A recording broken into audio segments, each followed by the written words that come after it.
जब हम रात के आसमान में देखते हैं तो हमें क्या नजर आता है? तारे, ग्रह और दूर चमकती आकाशगंगाएं। हमें लगता है कि ब्रह्मांड का सारा साजो सामान इन्हीं चीजों से बना है। पर क्या यह सच है? क्या जो हमें दिखता है वही पूरी हकीकत है? वैज्ञानिकों के लिए यह एक बहुत बड़ा सवाल था, एक ऐसी पहेली जो दशकों से उन्हें परेशान कर रही थी। जब उन्होंने ब्रह्मांड के कुल वजन का हिसाब लगाया तो एक चौंकाने वाली बात सामने आई। हिसाब में एक बहुत बड़ा हिस्सा गायब था। यह कोई छोटी मोटी चूक नहीं थी, बल्कि आधे से ज्यादा सामान्य पदार्थ का कोई अता पता ही नहीं था। यह लापता पदार्थ डार्क मैटर नहीं था, जिसकी गुत्थी सुलझाना अपने आप में एक अलग चुनौती है। नहीं, हम यहाँ बात कर रहे हैं सामान्य यानी बैरियोनिक पदार्थ की। ये वही पदार्थ है जिससे आप, मैं, हमारा ग्रह, सूरज और आसमान के सारे तारे बने हैं। ये परमाणुओं से बना है, वही परमाणु जिन्हें हम विज्ञान की किताबों में पढ़ते हैं। सोचिए, जिस चीज से पूरा दृश्य ब्रह्मांड बना है, उसका आधा हिस्सा हमारी नजरों से ओझल था। वो कहाँ छिपा था? किस रूप में मौजूद था? ये एक ऐसा अपराध था जिसकी कोई रिपोर्ट नहीं थी, लेकिन जिसका सुराग खोजना विज्ञान की सबसे बड़ी जिम्मेदारियों में से एक बन गया था। वैज्ञानिकों का अनुमान था कि यह गुमशुदा पदार्थ किसी ठोस रूप में नहीं, बल्कि बेहद पतली और फैली हुई गैस के रूप में मौजूद होगा। इतना फैला हुआ कि उसे किसी भी आम टेलीस्कोप से देख पाना लगभग नामुमकिन था। यह गैस शायद आकाश गंगाओं के बीच के खाली, अंतहीन अंधेरे में तैर रही होगी, या फिर आकाश गंगाओं के चारों ओर एक अदृश्य प्रभा मंडल या हालो बनाकर छिपी होगी। लेकिन यह सिर्फ एक थ्योरी थी, एक अंदाजा। इसे साबित करने के लिए कोई ठोस सबूत नहीं था। इस रहस्य की जड़ें बहुत गहरी थीं, और इसका जवाब पाने के लिए विज्ञान को किसी असाधारण सुराग की जरूरत थी। इस ब्रह्मांडीय जांच में कई सालों तक कोई बड़ी कामयाबी हाथ नहीं लगी। वैज्ञानिक जानते थे कि पदार्थ वहीं कहीं है, लेकिन उसे तौलने या देखने का कोई तरीका नहीं मिल रहा था। यह ऐसा था जैसे आप जानते हैं कि हवा मौजूद है, लेकिन उसे पकड़ नहीं सकते। इस गुमशुदा पदार्थ की खोज ब्रह्मांड के जन्म और उसके विकास की कहानी को समझने के लिए बेहद जरूरी थी। बिना इस लापता कड़ी के हमारी समझ अधूरी थी। लेकिन फिर एक दिन अंतरिक्ष के गहरे सन्नाटे से एक ऐसा सिग्नल आया जिसने इस केस की पूरी दिशा ही बदल दी। एक ऐसा सिग्नल जो इस अदृश्य दुनिया का नक्शा बनाने वाला था। इस मुश्किल केस को सुलझाने के लिए वैज्ञानिकों को एक ऐसे गवाह की जरूरत थी जो ब्रह्मांड के आर पार का सफर कर चुका हो, और यह गवाह मिला फास्ट रेडियो बर्स्ट्स यानी FRBs के रूप में। ये क्या है? कल्पना कीजिए, अंतरिक्ष के किसी अनजान कोने में एक धमाका होता है जो सिर्फ कुछ मिलीसेकंड तक रहता है, लेकिन इन चंद लम्हों में यह इतनी ऊर्जा छोड़ता है जितनी हमारा सूरज 30 साल में पैदा करता है। ये शक्तिशाली रेडियो तरंगें ही FRBs कहलाती हैं। इनकी उत्पत्ति आज भी एक रहस्य है। कोई नहीं जानता कि इन्हें कौन या क्या पैदा करता है, लेकिन इनकी एक खासियत ने इन्हें इस जांच का सबसे बड़ा हथियार बना दिया।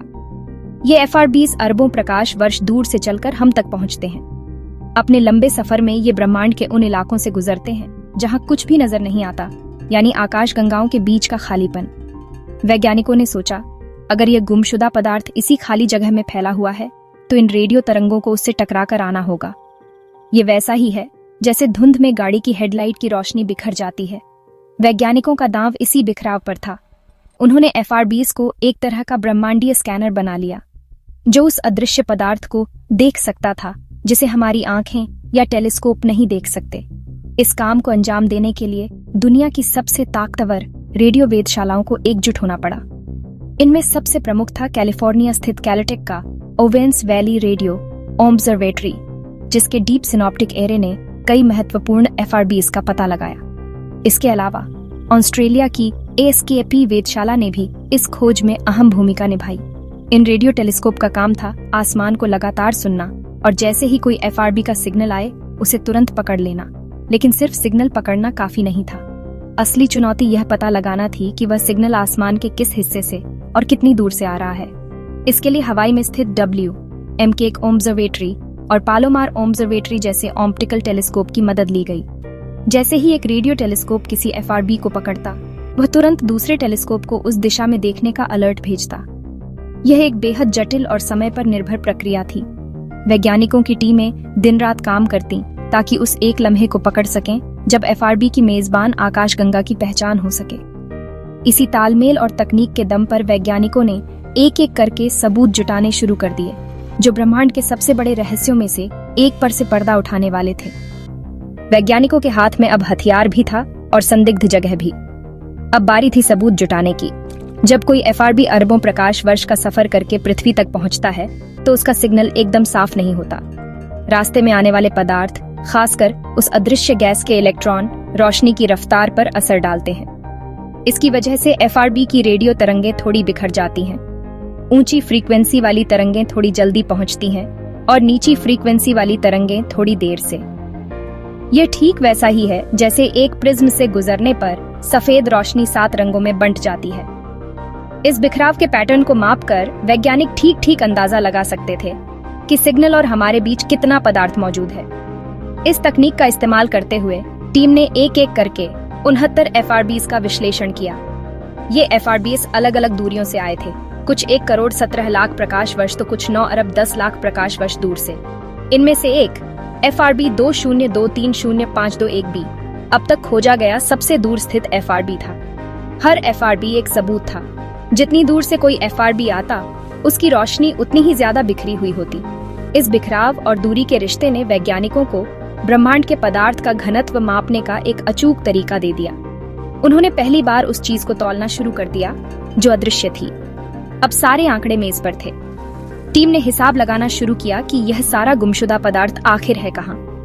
नतीजे चौंकाने वाले थे, लेकिन उन कंप्यूटर सिमुलेशन से पूरी तरह मेल खाते थे जो वैज्ञानिकों ने ब्रह्मांड के विकास के बारे में बनाए थे।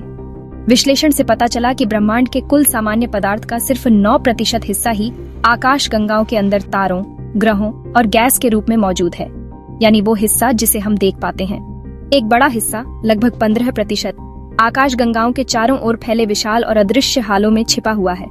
लेकिन सबसे बड़ी खोज यह थी कि सामान्य पदार्थ का सबसे बड़ा हिस्सा, लगभग 76%, आकाश गंगाओं के बीच के विशाल, खाली समझे जाने वाले अंतरिक्ष में बेहद पतली गैस के रूप में फैला हुआ है। ये पहली बार था जब किसी ने थ्योरी या अनुमान से आगे बढ़कर सीधे तौर पर इस पदार्थ को मापा था। ये एक ऐतिहासिक पल था। दशकों से चली आ रही एक ब्रह्मांडीय पहेली का हल मिल चुका था। गुमशुदा पदार्थ मिल गया था। वह कहीं गया नहीं था, बस हमारी नजरों से दूर हर जगह मौजूद था। यह खोज 17 जून 2024 को प्रतिष्ठित नेचर एस्ट्रोनॉमी जर्नल में प्रकाशित हुई, जिसने विज्ञान जगत में एक नई हलचल पैदा कर दी।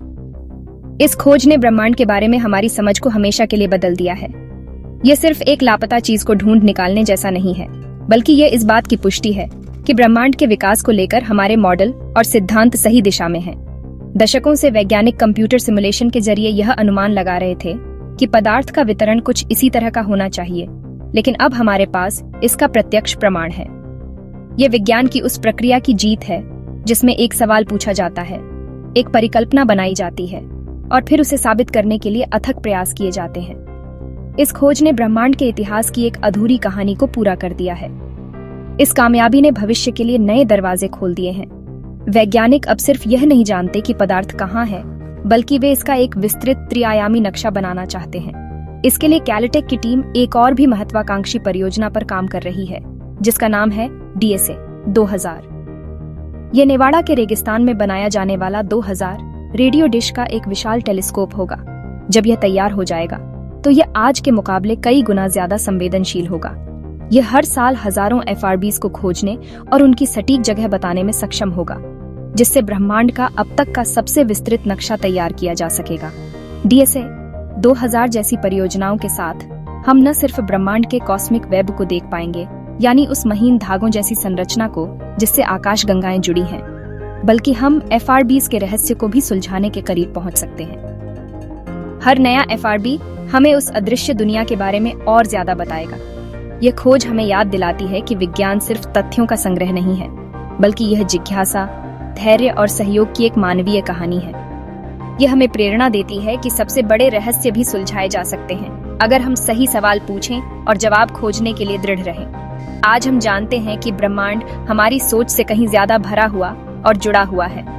जो खालीपन हमें दिखाई देता है, वह असल में खाली नहीं है। वह उन परमाणुओं से भरा है जिनसे हमारी अपनी दुनिया बनी है। ये खोज हमें विनम्र बनाती है और हमें यह एहसास दिलाती है कि जानने के लिए अभी बहुत कुछ बाकी है। आसमान के अंधेरे में अभी न जाने कितने राज छिपे हैं, जो किसी अगले साहसी खोजकर्ता का इंतजार कर रहे हैं। विज्ञान का यह सफर कभी खत्म नहीं होता और यही इसकी सबसे बड़ी खूबसूरती है।